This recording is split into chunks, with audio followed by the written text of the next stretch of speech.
So it's finally happened. We finally have a new monk to take a look at. Kind of. As yes, we have got the latest playtest packet for the revised Players Handbook 2024, whatever Wizards want us to believe it is. It's 5.5 edition. I don't care. But yeah, we have finally got the monk after waiting all this time. And did they fix it? No.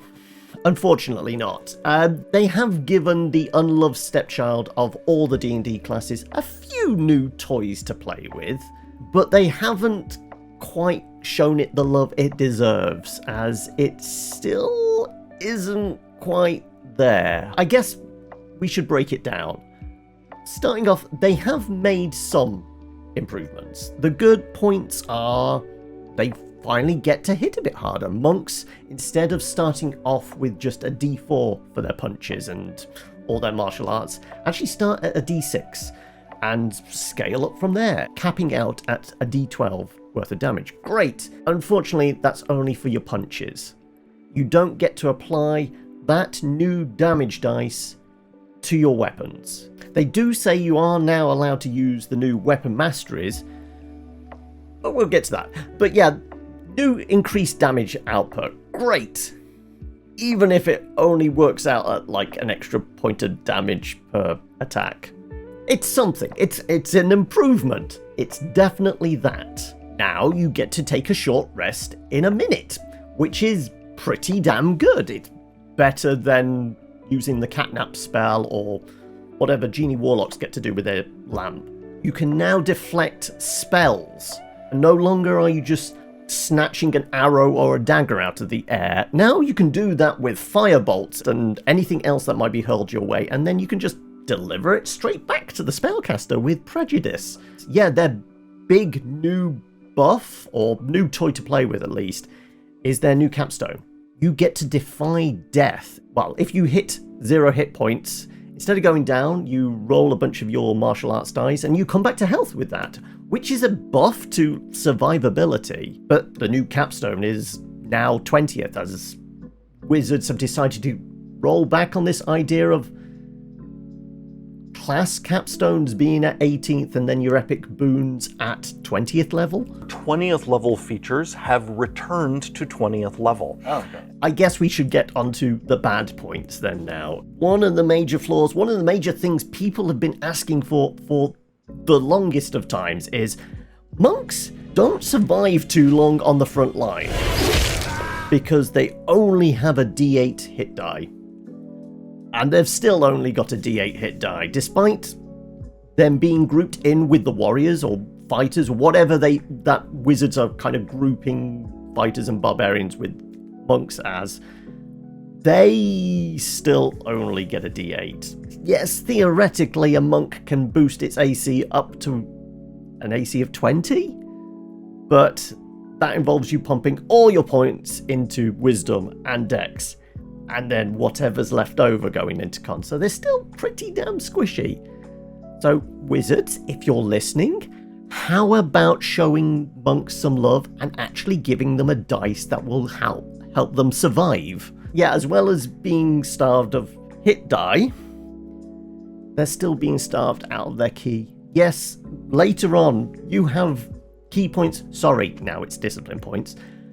You have points for days, but in the early game, you're still starved of ki points, and that doesn't seem to be improving. I mean, one of the things that could have improved it is maybe allowing monks to disengage for free, kind of like what rogues do. No, still Step of the Wind. I mean, admittedly, they've changed it slightly.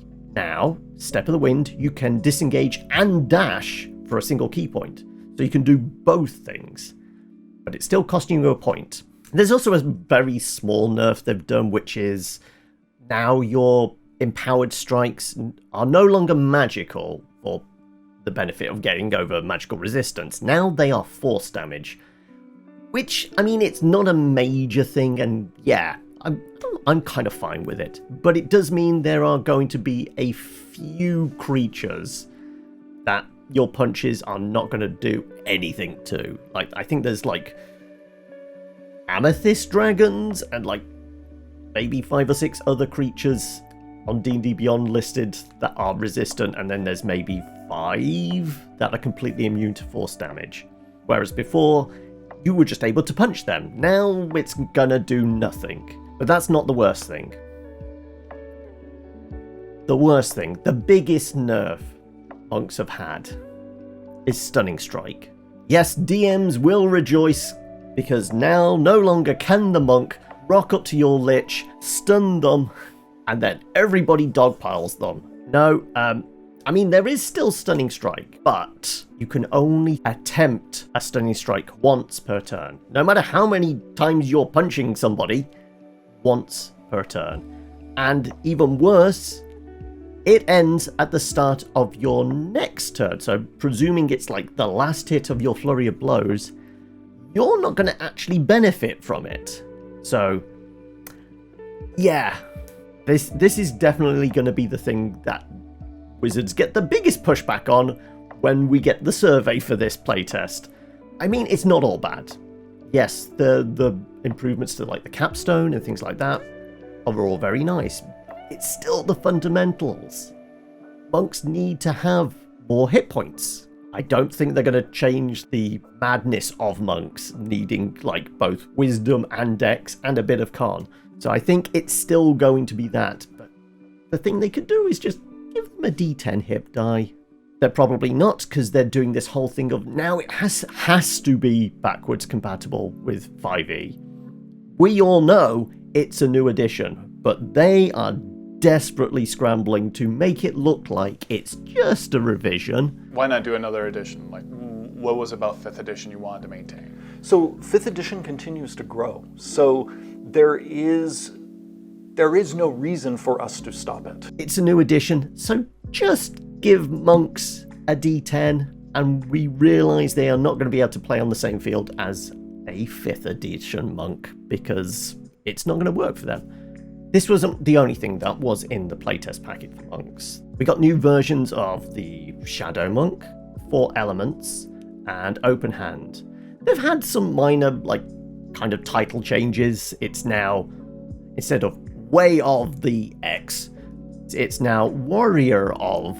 I guess it's just a minor kind of like little tweak to differentiate between the 2014 version and 5.5e. Without going into too much detail, Shadow Monks, the big thing for them is now they can move their darkness around. And, well, they can now see in it, kind of like a Warlock's Devil Sight invocation. Warriors of the Hand get a pretty big nerf. Their capstone was ludicrous but hilarious in the same way, of doing the 5-finger death punch, which was instant death. Fail a save and your heart explodes. Now all you get is 10d12 points of force damage. But finally, the last subclass in this packet is the Elements Monk, and Avatar fans rejoice. They've finally completely overhauled Elements Monk, to the extent I kind of want to play one now, because they are no longer terrible. Like, the big thing before was you were burning through key points to try and cast some of these spells that wizards or druids or whatever could cast. Now you just punch stuff and you're doing elemental damage. You can choose, like, I punch a thing and I do cold damage, fire damage, lightning damage, acid damage, and you get increased reach. You get to push and pull enemies around the field for like 10 foot. You at some point get to just detonate 20-foot explosions of elemental damage, fly around, gain resistance later on. They have had a complete overhaul, and I genuinely am interested in maybe playing one now.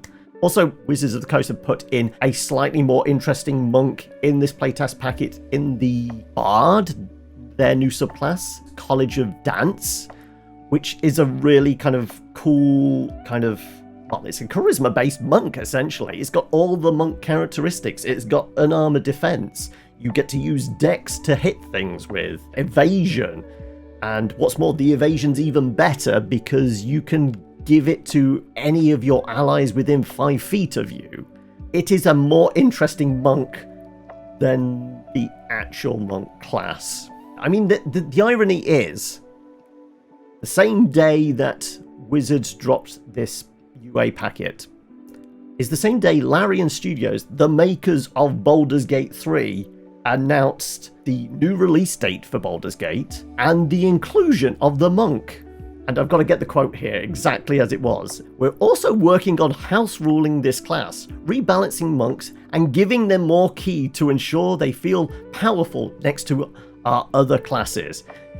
Even Larian Studios, who are working in partnership with Wizards of the Coast to produce the D&D game on PCs, PlayStation, and Xbox at some point.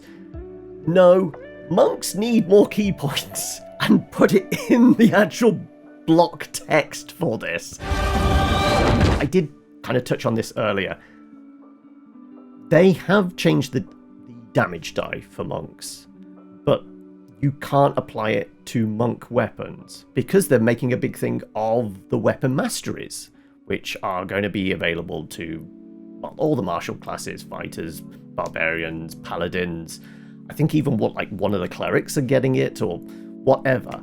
Yes, I can imagine monks using quarterstaffs and spears for the first 5 levels, but because monks can only use simple weapons, well, most monks, Kensai's probably going to still get martial, and you can probably get some multi-classing or ancestral kind of backgrounds that will give you martial weapons.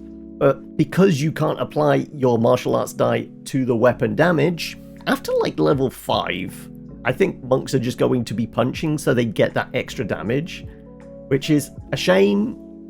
I think it's mostly because weapon masteries need more work. They're a good first step, but they are no way competing with spellcasters past level 5, to be honest, when, wizards are hurling fireballs. So, yeah. If weapon masteries get improved, then maybe. But I genuinely don't see the problem with martial arts die being applied to weapons damage like you can do now. My first impressions of this version of the monk is it's a step in the right direction, but it still ain't there. Not by a long shot. Like I said, there's some cool new toys, but they don't come online until, I don't know, tier 3? Maybe later? And most games never get past level 9, 10, something like that. So these new toys are never going to get seen. What they need to work on is the more fundamental stuff, the stuff right at the beginning of the game. I don't want to kind of beat up on Wizards of the Coast because I guess they're trying, but come on. You've had all this time to figure out that monks need a little love, and we've been saying what they need. They need the bigger hit die, they need more points, and maybe that free disengage that rogues get. Maybe give them that and we would be good. Yeah, rant over. I'm probably going to dig further into this playtest packet because it's 77 pages long. There's a lot here to go through. I'm probably going to spend all of Tuesday's stream talking about it, and hopefully more stuff to come. Yeah, with Baldur's Gate 3 actually being announced that it's being brought forward to the start of August, that's definitely on my list of things I'm going to be taking a look at and covering here and on Twitch. So if you want to know more, I guess follow us in the socials. I mean, what do you think to the new monk? Let me know in the comments below, or reach out to me in the socials. All the links are down there. And if you haven't looked at it yet, yeah, I will leave a link to the latest playtest packet down in the description. I guess until next time, folks, have fun rolling dice, and hopefully one day we'll play a really good monk class. Alright, catch you later, folks.